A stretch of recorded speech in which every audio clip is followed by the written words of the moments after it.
name is James Causey. I'm currently working on my master's at Jacksonville State University.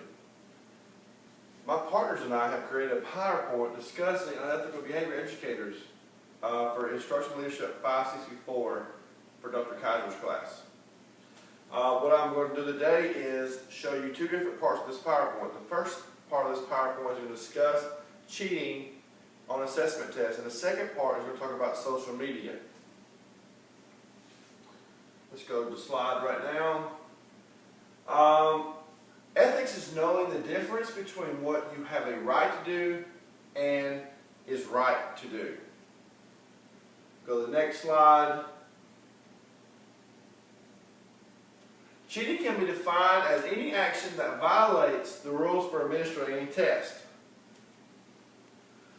Why cheat? There's various reasons why you could cheat. First reason is some school districts, teachers are fired because their students fail to show improvements on test scores. Some states and school districts award teachers a bonus for improving their students' test scores. Unrealistic test scores goals are set. Educational grant money is dependent on test scores. Some teachers cheat in order to save students' self-concept. Either reason is, it's still cheating. High-stakes testing brought about by No Child Left Behind has created added pressure for schools and teachers. This has prompted some educators to compromise their ethics, as high-stakes testing outcomes have been applied in parts of the United States to teacher evaluation and compensation. Media reports have shed light on the fact that some educators have directly or indirectly participated in cheating on various annual state assessments. The consequences of these actions have included suspension, forced retirement, termination, and revoke of teaching credentials. This is a serious problem, and it must be addressed as it changes the integrity of our profession and the outcomes we achieve.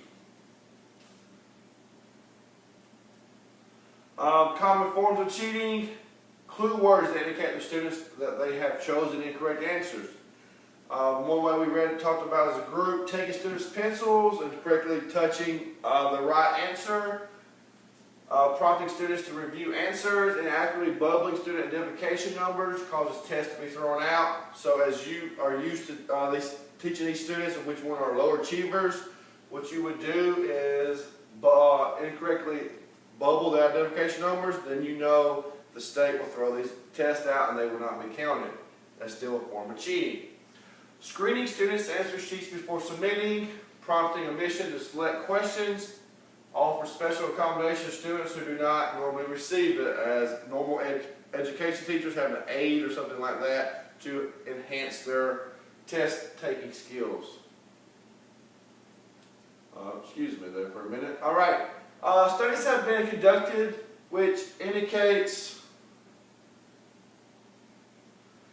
let me go back to the same slide right here. Studies have been conducted which identify various types of educator misconduct on state assessments. There's three different types. There's a first degree, a second degree, and a third degree. A first degree deals with willfully and premeditated, like you have planned to cheat on this test.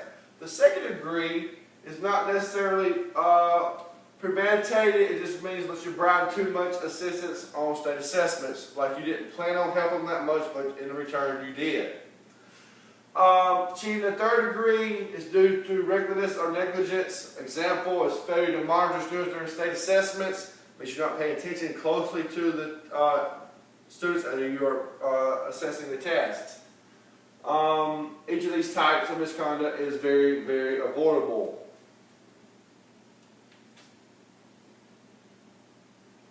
The solution. The solution is not to abandon accountability, but to limit, if not eliminate, cheating in order to accurately determine educational progress and ensure testing validity. Dissemination is clear guidelines and test-taking practices that leave little room for error. Here's an example. As a teacher, as an educator, if you have a plan exactly what the teacher has to do, they cannot come back and say, I didn't know no better. But if you go ahead and give it exactly what they have to do, step-by-step list, and they do not do the correct way, then you have other procedures. Make sure some minor procedure changes that would eliminate cheating abilities, random sampling, overseeing test sites, scaling back, using different form of testing.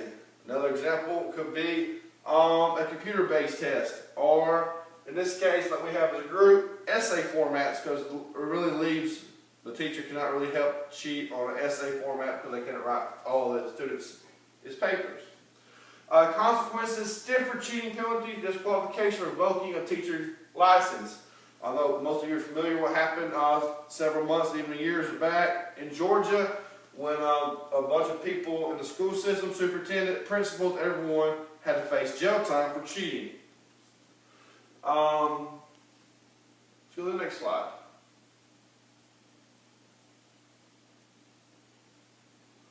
Alright, now we're back to social networking. Social networking, all you're familiar with Facebook, Twitter, MySpace, Pinterest, Instagram, Snapchat, and there'll be some more Instagram, other stuff tomorrow. An online community of people with a common interest who use a website or other technologies to communicate with each other and share information, resources, etc. In our profession, we have to be adapting with change.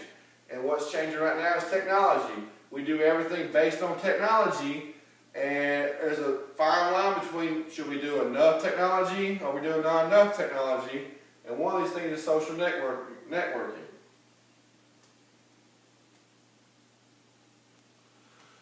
Educators and social networking. Educators have found themselves embroiled in social media related controversy all across the United States.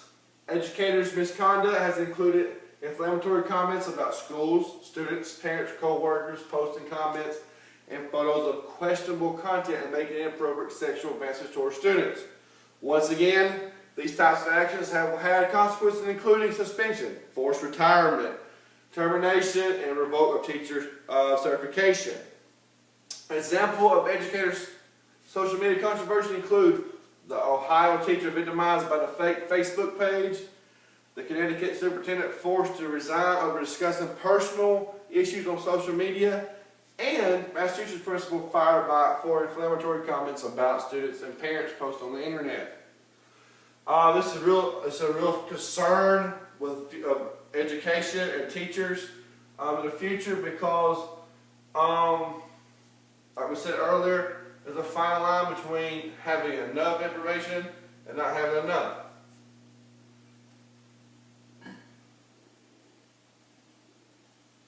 Let's go back to this last slide right here. Educators and social networking. Studies suggest that the best advice for educators and social networking is to maintain professional distance, avoid online friendships with students. This jeopardizes in the classroom and blurs the lines between teacher and student. Think before you post. Are my comments controversial? If you have to ask this question, they're probably controversial. There's a fine line between posting on Facebook. If you post on Facebook something, then everyone on Facebook can see that. So it really doesn't make you professional as a teacher, as in the classroom. A student sees you professional, and on Facebook, if you're at the beach or something else, swimming or such like that, they don't see you as professional. The greatest advice, however, is to use common sense when posting items to social networking. Be mindful of your position within your community and the standard that educators are held by stakeholders.